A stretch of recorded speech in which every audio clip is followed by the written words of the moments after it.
আসসালামু আলাইকুম। মাসিমপুর আশরাফুল উলুম দাখিল মাদ্রাসার অনলাইন ক্লাসে সবাইকে স্বাগত জানাচ্ছি। বরাবরের মতো আমি আবারও তোমাদের সামনে একটি ক্লাস নিয়ে হাজির হয়েছি। সুপ্রিয় শিক্ষার্থী বন্ধুরা, তোমরা নিশ্চয়ই ভালো আছো। আলহামদুলিল্লাহ, আমিও ভালো আছি। তো আজকে অষ্টম শ্রেণীর শিক্ষার্থী বন্ধুরা, তোমরা যারা রয়েছে, তোমরা তোমাদের বাংলা দ্বিতীয় পত্র বই খাতা কলম নিয়ে বসে যাও। আমি এখন তোমাদের সেই বাংলা দ্বিতীয় পত্র বই থেকে ধ্বনি ও বর্ণ নিয়ে আলোচনা করব। তো বন্ধুরা, আর নবম দশম শ্রেণীর শিক্ষার্থী বন্ধুরা যারা রয়েছে, তোমরাও কিন্তু এই ক্লাস থেকে উপকৃত হবে। তো বন্ধুরা, চলো ধ্বনি ও বর্ণ সম্পর্কে আমরা জেনে নিই। ধ্বনি হচ্ছে যখন আমি মুখে যেটা বলি সেটা হচ্ছে ধ্বনি, আর যখন আমি লিখে প্রকাশ করি তখন সেটা হয়ে যায় কি বর্ণ।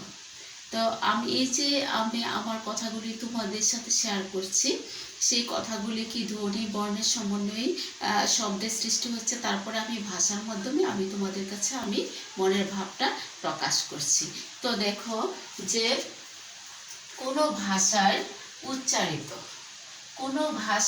উচ্চারিত শব্দকে বিশ্লেষণ করলে যে উপাদানসমূহ পাওয়া যায় সেগুলোকে পৃথকভাবে ধ্বনি বলে। কি হচ্ছে যে কোনো ভাষার উচ্চারিত শব্দকে, অর্থাৎ এই যে আমি কথা বলছি কোন ভাষায়, বাংলা ভাষায়, এই যে কথা বলছি সেই উচ্চারিত শব্দকে, এই যে আমি বলছি সেই শব্দকে যখন বিশ্লেষণ করা হবে, তারপরে যেসব উপাদান পাওয়া যাবে সেগুলোকে পৃথকভাবে কি বলা হবে, ধ্বনি বলা হবে। তো বন্ধুরা, আমরা ধ্বনি কাকে বলে জেনে নিলাম। এখন আসো যে ধ্বনি কয় প্রকার, অর্থাৎ ধ্বনি কয় ধরনের আমরা সকলেই জানি। স্বরধ্বনি, ব্যঞ্জনধ্বনি দুই ধরনের। তো স্বরধ্বনি কাকে বলে যে ধ্বনি উচ্চারণের সময় মুখ বিবরের কোথাও বাধা না পেয়ে উচ্চারিত হয় এবং অন্য কোনো ধ্বনির সাহায্য ছাড়াই নিজে নিজে উচ্চারিত হয়, তাকে আমরা স্বরধ্বনি বলি। বাংলা ভাষার মৌলিক স্বরধ্বনির সংখ্যা কয়টি বলে তো? হ্যাঁ, 7টি। বাংলা ভাষার মৌলিক স্বরধ্বনির সংখ্যা হচ্ছে কি 7টি। কি কি বন্ধুরা? যে মৌলিক স্বরধ্বনি এই যে 7টি কি কি? অ, আ, ই, উ, এ, উ এবং এ। এই হচ্ছে কি বাংলা ভাষার মৌলিক স্বরধ্বনি। আমরা এই যে 7টা জানলাম, এই 7টা হচ্ছে কি অ, আ, ই, উ, এ, উ, এ। তো এখন আসুন যে ব্যঞ্জন ধ্বনি কাকে বলে। যে ধ্বনি উচ্চারণের সময় মুখ বিবরের কোথাও না কোথাও বাধা পেয়ে উচ্চারিত হয় এবং স্বরধ্বনির সাহায্য ছাড়া সুস্পষ্টভাবে উচ্চারিত হতে পারে না, তাকে আমরা ব্যঞ্জন ধ্বনি বলি। তো ব্যঞ্জন ধ্বনি হচ্ছে যে, অর্থাৎ ব্যঞ্জন ধ্বনি উচ্চারণের সময় স্বরধ্বনির সাহায্য ছাড়া তারা সুস্পষ্টভাবে উচ্চারিত হতে পারে না। যেমন ধরো এই যে ক, কটা উচ্চারণ করতে তার সাথে আমরা এই যে ক কি, এই যে একটা স্বরধ্বনি সংযোগে কিন্তু আমরা এর সুস্পষ্ট উচ্চারণ করে থাকি। তাহলে ক এর সাথে অ স্বরধ্বনি যুক্ত হয়েছে। তারপরে ধরো যে গ, ঠিক একই রকম এই যে অ স্বরধ্বনিটা সংযোগে আমরা গ স্বরধ্বনি উচ্চারণ করে থাকি। তারপরে ধরো প, এই যে অস্বরধ্বনি সংযোগেই কিন্তু আমরা উচ্চারণ করে থাকি। এই যে তাহলে আমরা জেনে নিলাম যে স্বরধ্বনি হচ্ছে যে নিজে নিজে উচ্চারিত হয়, কোথাও মুখ বিবরে কোথাও বাধা না পেয়ে। আর ব্যঞ্জনধ্বনি হচ্ছে স্বরধ্বনির সাহায্য ছাড়া সুস্পষ্টভাবে উচ্চারিত হতে পারে না। তো এই যে বন্ধুরা, আমরা স্বরধ্বনি এবং ব্যঞ্জনধ্বনি সম্পর্কে জেনে নিলাম। এখন চলো যে বর্ণ কাকে বলে। এই যে আমি প্রথমেই বলে নিয়েছিলাম যে ধ্বনি হচ্ছে যখন আমরা মুখে যেটা বলি সেটা হচ্ছে কি ধ্বনি, আর যখন এটা আমরা কোনো সাংকেতিক চিহ্ন বর্ণের মাধ্যমে অর্থাৎ আমরা লিখে প্রকাশ করি তখন সেটা হয়ে যায় কি বর্ণ। তাহলে যে এই যে বর্ণ, যে দেখো ভাষা লিখে অর্থাৎ লিখে প্রকাশ করার জন্য লিখে প্রকাশ করে ধ্বনিগুলোর প্রতিনিধি হিসাবে কিছু চিহ্ন যোগ করা হয়। ধ্বনিগুলোর প্রতিনিধি হিসেবে কিছু চিহ্ন যোগ করা হয়, সেসব চিহ্নকে আমরা সংকেত বলে থাকি। অর্থাৎ কোনো ভাষা লিখতে যেসব ধ্বনিদ্যোতক সংকেত বা চিহ্ন ব্যবহৃত হয় তাকে বর্ণ বলে। কি জানলাম?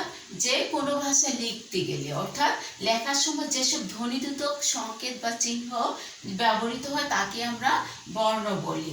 তো এই যে বর্ণ বা আমরা জেনে নিলাম বর্ণ কাকে বলে। তো এখন আসো যে বর্ণ কয় প্রকার জেনে নিই। যে বর্ণ ধ্বনির মতনই দুই ধরনের, কি স্বরবর্ণ এবং ব্যঞ্জন বর্ণ। স্বরবর্ণ হচ্ছে যে স্বরধ্বনির লিখিত চিহ্ন বা সংকেতকে বলা হয়, স্বরধ্বনির লিখিত চিহ্ন বা সংকেতকে বলা হয় স্বরবর্ণ। বাংলা ভাষায় স্বরবর্ণ কয়টি?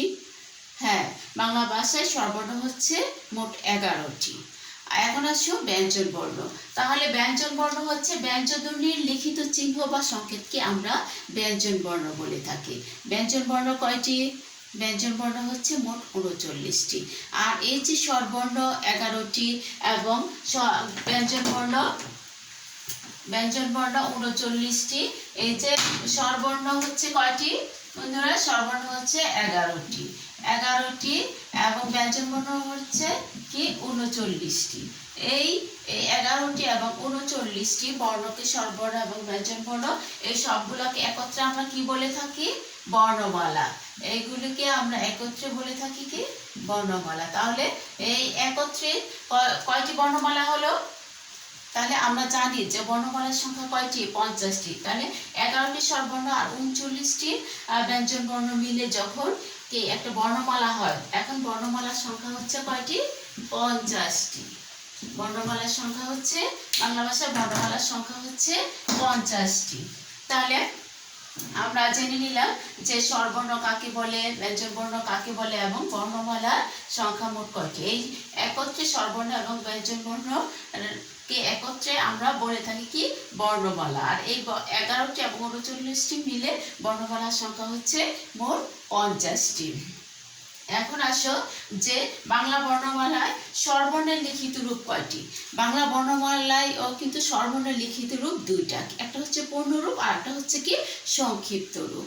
এই যে পূর্ণরূপ কিন্তু কি হয়? যে বাংলা ভাষার লেখার সময় কোনো শব্দে স্বাধীনভাবে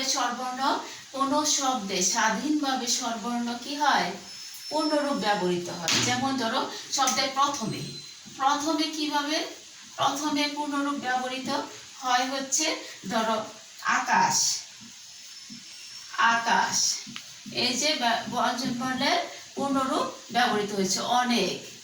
এখন মধ্যে কিভাবে, শব্দের মধ্যে কিভাবে ব্যবহৃত হয়? দেখো শব্দের মধ্যে হচ্ছে বেদুইন, তারপরে হচ্ছে বাউল। শব্দের মধ্যে ব্যবহৃত হয় দেখো বেদুইন,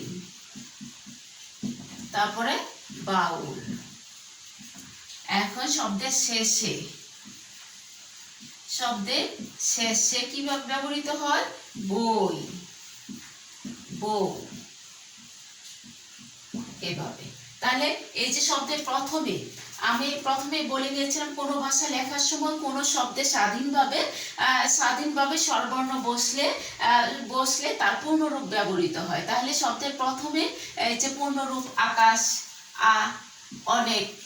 আর শব্দের মধ্যে কিভাবে দেখো পূর্ণরূপ ব্যবহৃত হয়? এই যে বেদুইন, এই যে বাউল, শব্দের শেষে কিভাবে? বউ ইত্যাদি। তাহলে এই যে পূর্ণরূপ আমরা জেনে নিলাম যে বাংলা বর্ণমালায় স্বরবর্ণের লিখিত রূপ দুইটা, একটা হচ্ছে পূর্ণরূপ, একটা হচ্ছে সংক্ষিপ্ত রূপ। তো আমরা পূর্ণরূপটা জেনে নিলাম। এখন আসো সংক্ষিপ্ত রূপ, অর্থাৎ অভিন্ন অন্য স্বরবর্ণের ব্যঞ্জন বর্ণের সঙ্গে সংযুক্ত হলে পূর্ণরূপের ফলে কি হয়? সংক্ষিপ্ত রূপ ব্যবহৃত হয়। সংক্ষিপ্ত রূপ ব্যবহৃত হয় স্বরবর্ণের এ ধরনের সংক্ষিপ্ত রূপকে কি বলা হয়? এ ধরনের সংক্ষিপ্ত রূপকে বলা হয় কার। তাহলে স্বরবর্ণের সংক্ষিপ্ত রূপকে কি বলে বন্ধুরা? কার বলে। আর স্বরবর্ণের সংক্ষিপ্ত রূপ এই যে কার চিহ্ন কয়টি? মোট 10টি। যেমন আকার, রস্যিকার, দীর্ঘিকার, রস্যকার, দীর্ঘকার, রিকার, একার, ঐকার, উকার, ওকার। তো এই যে সংক্ষিপ্ত রূপ কিভাবে? যেমন ধরো আকার, আকার, আকারের সংক্ষিপ্ত রূপ কিভাবে? মা, বাবা।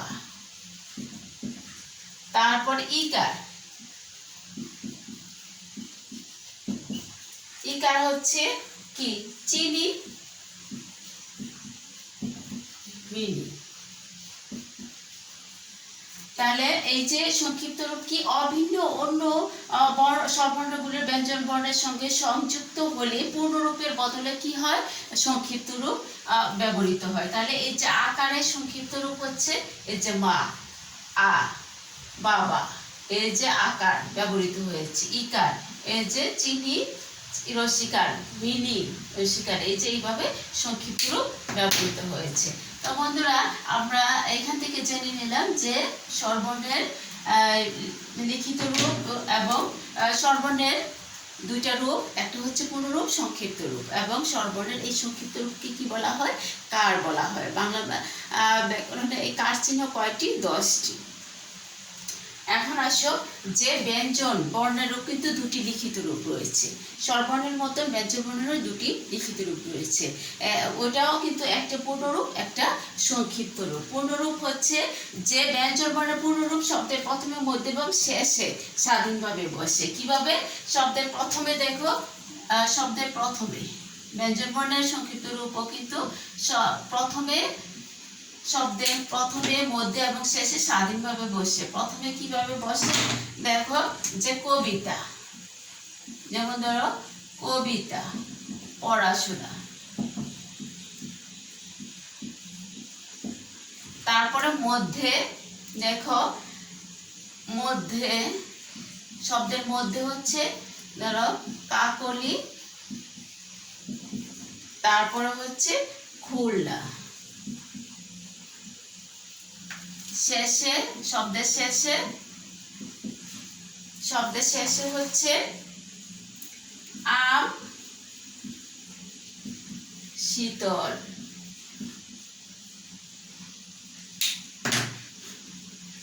তাহলে বন্ধুরা দেখো, এই যে ব্যঞ্জন বর্ণের পূর্ণরূপ শব্দের প্রথমে, মধ্যে বা শেষে স্বাধীনভাবে বসে থাকে। শব্দের প্রথমে দেখো কবিতা, এই যে শব্দের প্রথমে কবিতা, এই যে ক। পড়াশোনা, এই যে প। স্বাধীনভাবে কি পূর্ণরূপ ব্যবহৃত হয়েছে। শব্দের মধ্যে কিভাবে? কাকলি, খুলনা, ক, এখানে খুলনা ল। শব্দের শেষে কিভাবে? এই যে আম, ল, শীতল, ল।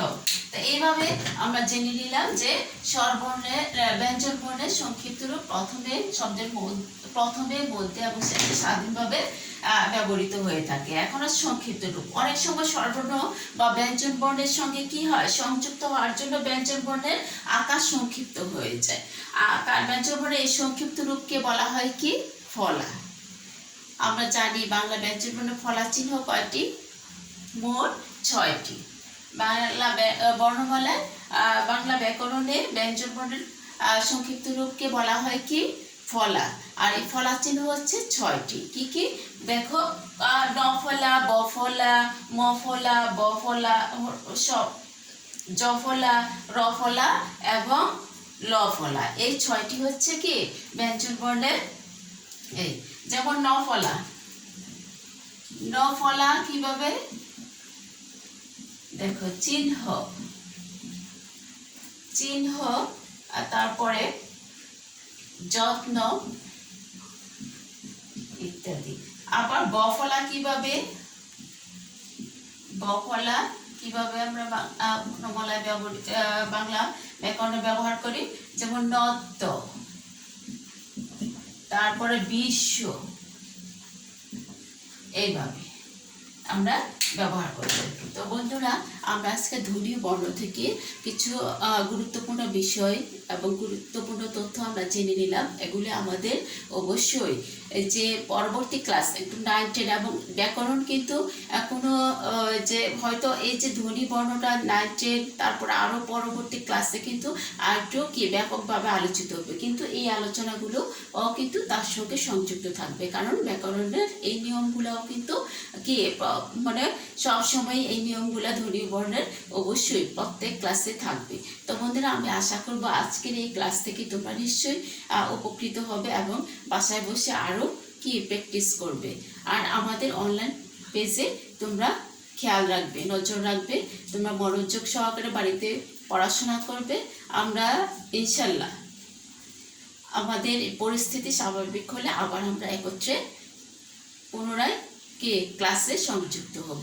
সেই পর্যন্ত তোমরা সবাই ভালো থেকো, সুস্থ থেকো, নিরাপদে থেকো। আল্লাহ হাফিজ।